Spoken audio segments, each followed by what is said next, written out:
오늘은 예수님 비유 24번째 시간입니다. 누가복음 18장 1절에서 8절의 말씀을 가지고 낙심의 세상에서 기도라는 제목으로 말씀을 나눌 때 크신 하늘의 은혜가 있기를 소원합니다. 지난 금요일 가을이 접어들었다는 입추였습니다. 그러나 입추가 무색할 정도로 폭염이 계속되고 있습니다. 그래도 감사한 게 어제부터 조금 더위가 아주 조금 누그러졌습니다. 그래도 광주 최고 기온이 오늘 34도라고 예보가 되어 있습니다. 안타까운 것은 기상 예보에 따르면 8월 중순에도 폭염은 계속될 것이다. 9월 초까지 가야겠다라는 예보까지도 있습니다. 더 힘든 상황은 어제 폭우가 내린 동해안 외에는 전국 대부분이 가뭄이 심하다는 사실입니다. 오히려 태풍이 목말라 기다려지는 상황입니다. 이렇게 극한의 기후 재앙으로 인해 전국적으로 많은 사람들이 낭식해 되는 상황에서 참으로 하루속히 벗어날 수 있도록 우리는 기도할 뿐입니다. 그런데 놀라운 사실, 내후년에는 이보다 더 더울 것이라는 기상학자들의 추측입니다. 낙심할 상황, 이런 날씨만이겠습니까? 부동산, 주식시장, 경제 분야, 교육 분야, 하나같이 혼란스러움이 많습니다. 이는 한 시기, 한 분야, 문제가 아닙니다. 시대가 가면 갈수록 내일을 알 수 없는 변동의 시대, 혼란의 시대가 이르렀다는 뜻입니다. 어제 안정적이었다고 오늘 그리고 내일을 보장할 수 없는 그런 시대가 되었다는 것이죠. 이런 혼란하고 변동이 심한 시대에 우리는 무엇을 의지하며 살아갈 수 있습니까? 그 가운데 오늘 살펴볼 말씀은 우리가 하나님을 믿는 신앙인으로서 어떻게 낙심하지 않을지를 우리에게 그 비결을 알려주고 있습니다. 일명 불의한 재판장의 비유죠. 이 비유는 종종 말씀 가운데 인용되었기에 그 내용은 익히 알고 있습니다. 그러나 좀 더 깊이 살펴보므로 이 혼란 많은 세상 가운데 우리 성도들이 무엇을 의지하며 어떻게 살아야 할지를 그 방법을 찾아봅시다. 그리하여 낙심의 세상에서도 하나님 안에서 참 믿음과 소망을 품으시는 우리 모든 성도님 되시기를 간절히 간구드립니다. 자, 오늘 본문을 우리 방금 읽었습니다. 선생님, 어떤 생각이 먼저 떠오르시는가요? 우리 지난 주일에 살펴본 말씀, 밤중에 찾아온 친구의 비유, 좀 내용이 비슷하다라는 생각이 드십니까? 둘 다 그런 내용이죠. 필요가 있는 사람이 찾아가 요청을 합니다. 그러나 상대방은 어쩌죠? 부정적인 반응이죠. 그래서 이 사람은 거듭거듭 요청하여 그 필요를 채운다. 그런 큰 맥락에서 이 두 비유는 큰 차이가 없는 것 같습니다. 그러나 자세히 오늘 본문을 살펴보면 예수님께서 말씀하시고자 하는 그 강조점이 조금 다름을 보게 됩니다. 먼저 이 비유의 시작에서 우리는 그 해답을 찾을 수 있습니다. 자, 이 비유의 시작은 이렇습니다. 누가복음 18장 1절입니다. 예수께서 그들에게 항상 기도하고 낙심하지 말아야 할 것을 비유로 말씀하여, 여기서 말하는 그들은 1차적으로 예수님의 제자들을 말합니다. 왜냐하면 바로 앞에 예수님께서 말세에 관한 징조에 대해서 제자들에게 말씀하셨기 때문입니다. 그래서 오늘 본문은 갑자기 예수님이 꺼내신 말씀이 아니라 이러한 말세의 상황 가운데서 연관된 말씀이라는 것이죠.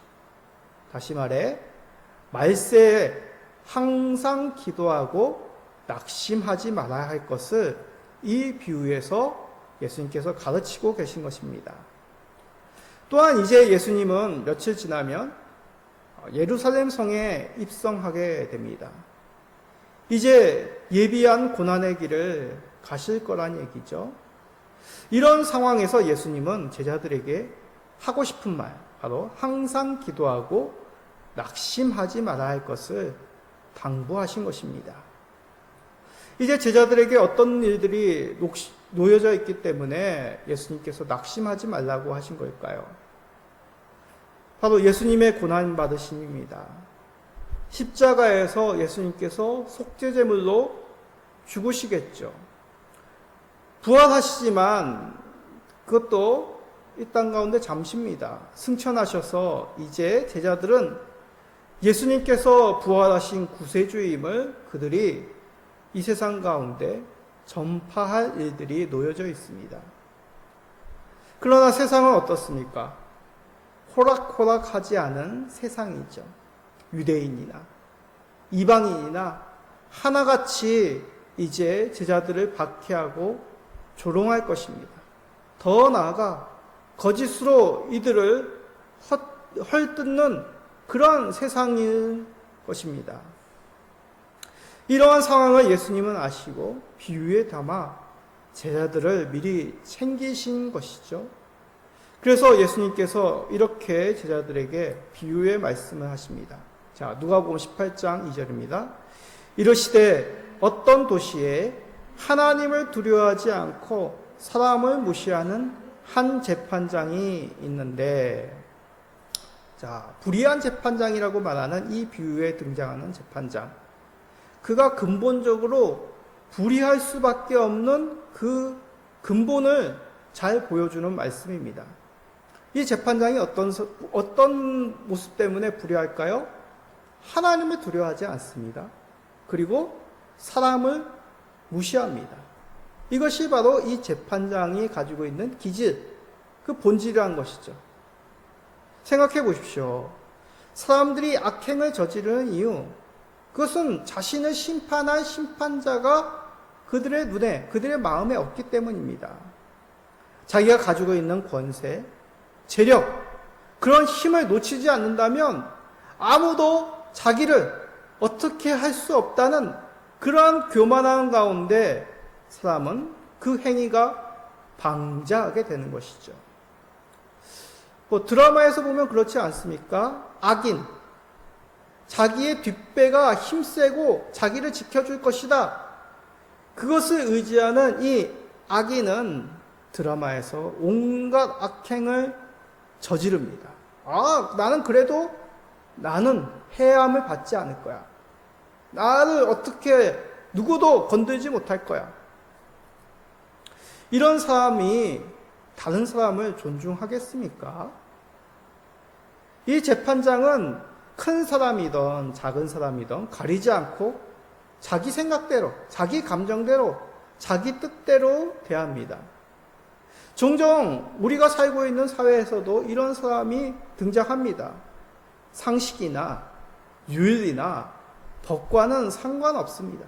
그냥 자기 뜻대로, 자기 기분 내키는 대로 사람들에게 해코지를 하는 사람들이 종종 세상 가운데 있죠. 그런 사람을 만나면 피하는 것이 지혜로울 정도입니다. 그런데 이 비유에서 등장하는 재판장이 딱 이런 사람이란 것이죠. 재판장이란 자리가 어떤 자리입니까?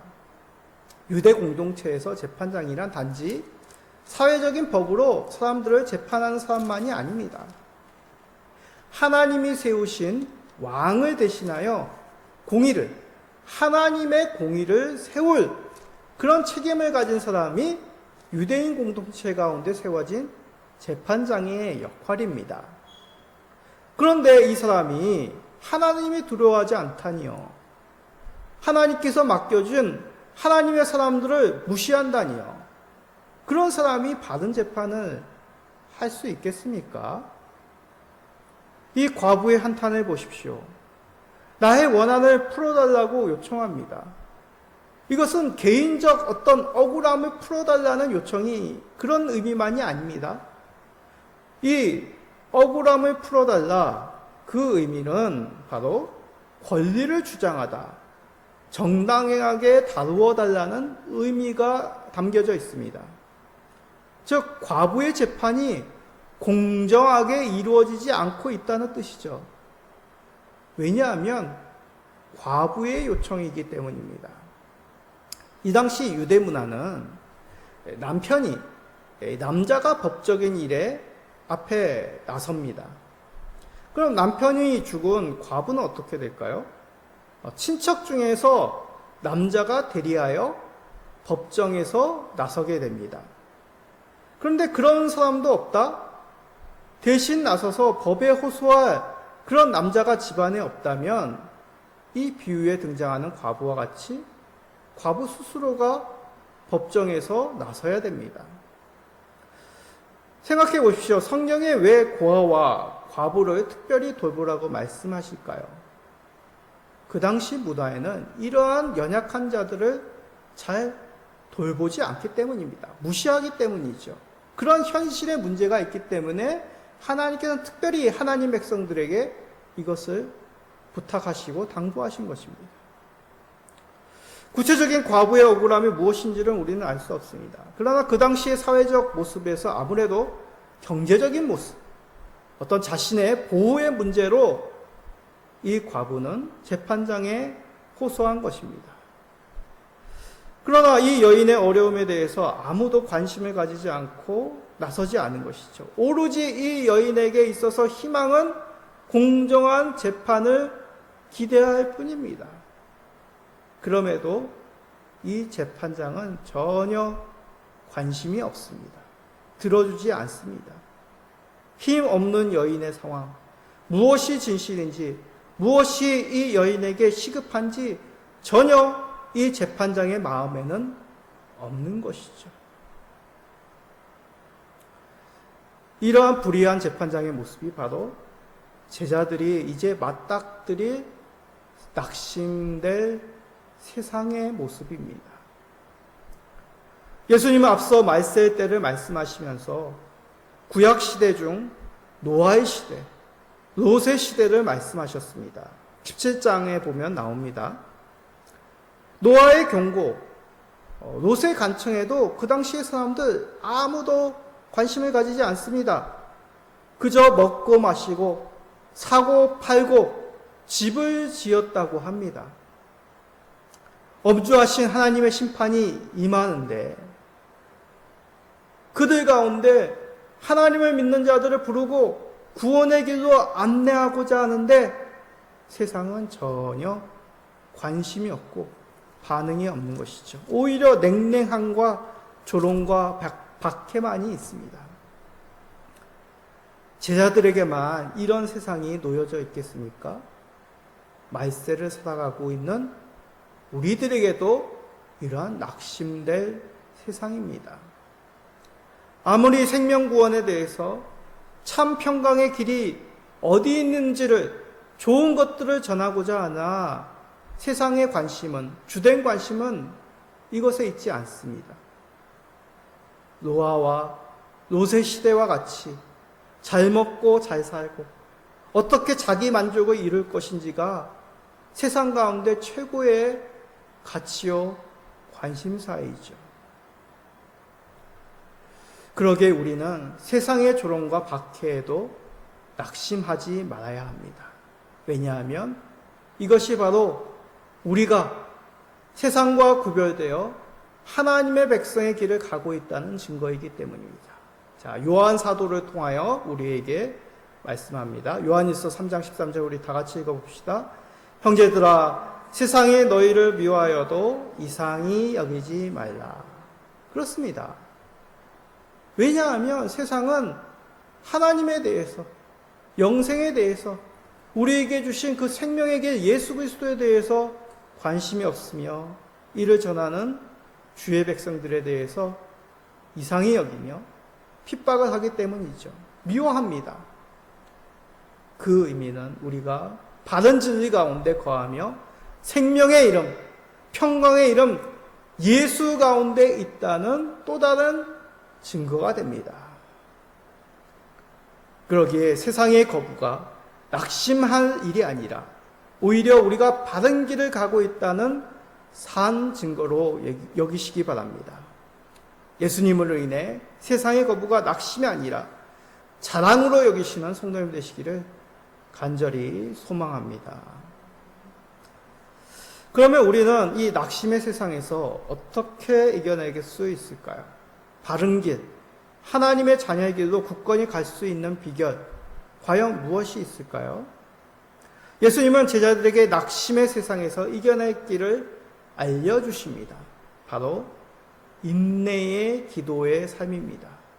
자, 예수님은 이 내용을 조금 유머와 비슷하게 비유 가운데 담아서 말씀합니다. 자, 불의한 재판장은 과부의 요청에 대해서 얼마 동안 들어주지 않습니다. 그러나 과부가 이제 계속 와서 자신의 원한을 풀어주십시오. 계속 요청하죠. 그러자 이 불의한 재판장 생각합니다. 원한을 풀어주리라. 그렇지 않으면 늘 와서 나를 괴롭게 하리라. 이거 좀 직설적으로 말하면 이런 겁니다. 에이, 들어주지 말지.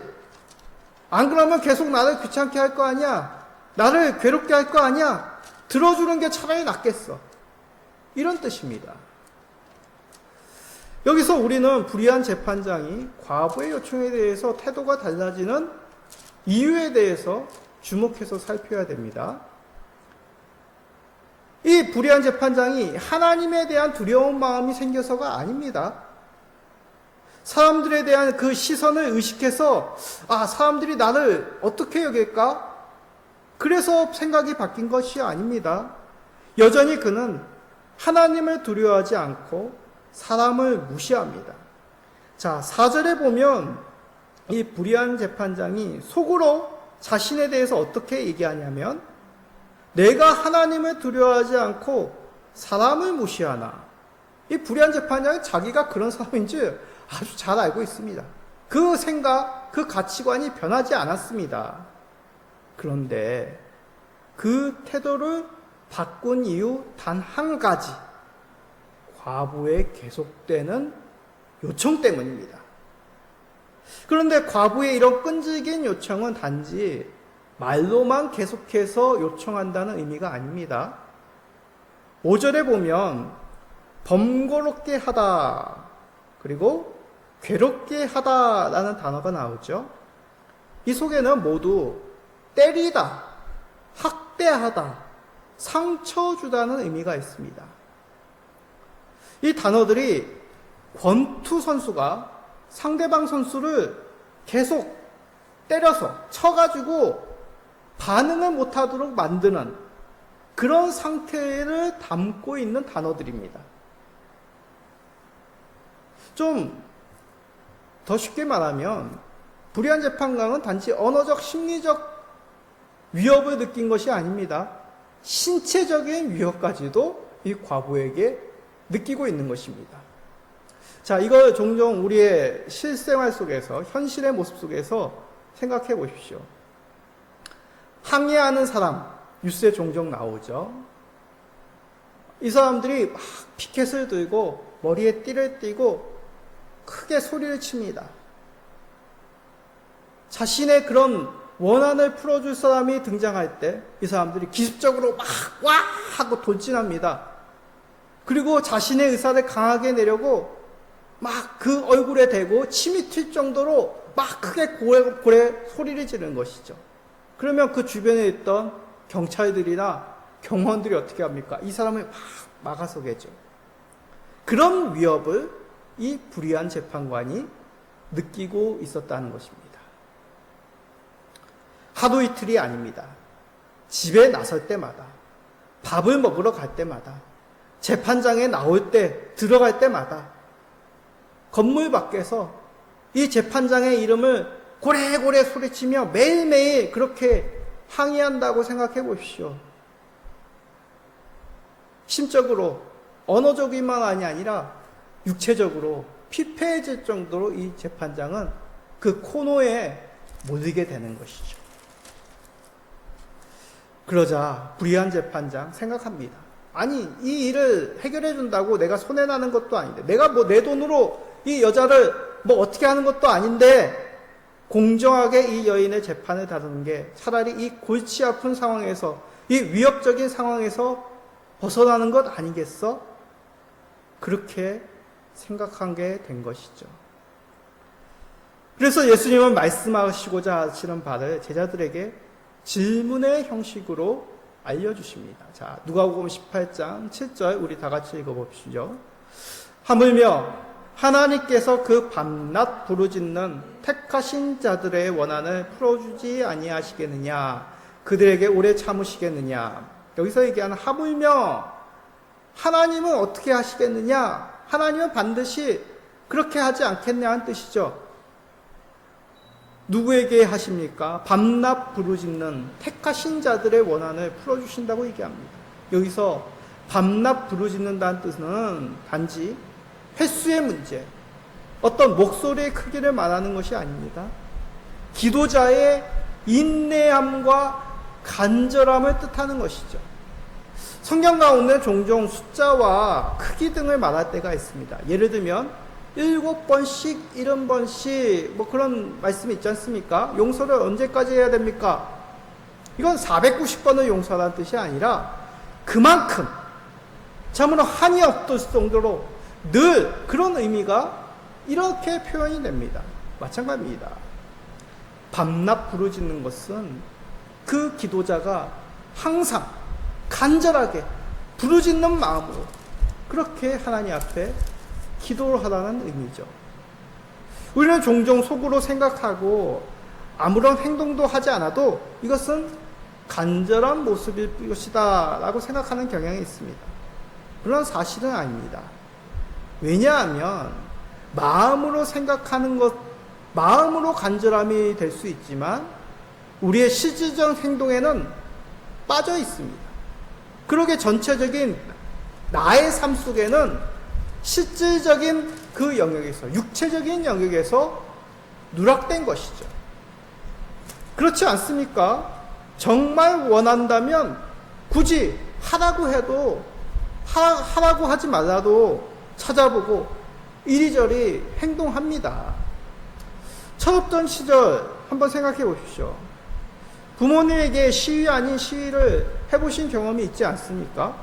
들어눕기도 하고 방문을 잠그기도 하고 가출해서 친구 집에 며칠 동안 있어 보기도 하고 우리의 원함을 과격할 정도로 부모님에게 알립니다. 그렇다면 하나님에게는 어떻겠습니까? 이것은 하나님께 때를 쓰라, 하나님께 우리의 무리한 소망, 욕망을 이렇게 간절하게 구하라, 그런 의미가 아닙니다.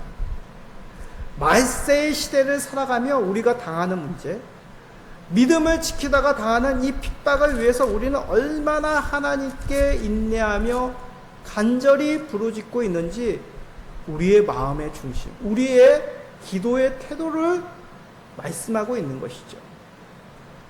말세를 살아가며 겪는 우리의 믿음의 어려움, 진실한 믿음을 지키다가 당하는 이 세상 가운데 고난들, 이상한 것이 아닙니다. 우리의 바른 믿음의 백성 가운데 당하는 우리의 자랑이죠. 그 가운데 우리는 간절한 기도로, 인내의 기도로 승리하여야 합니다.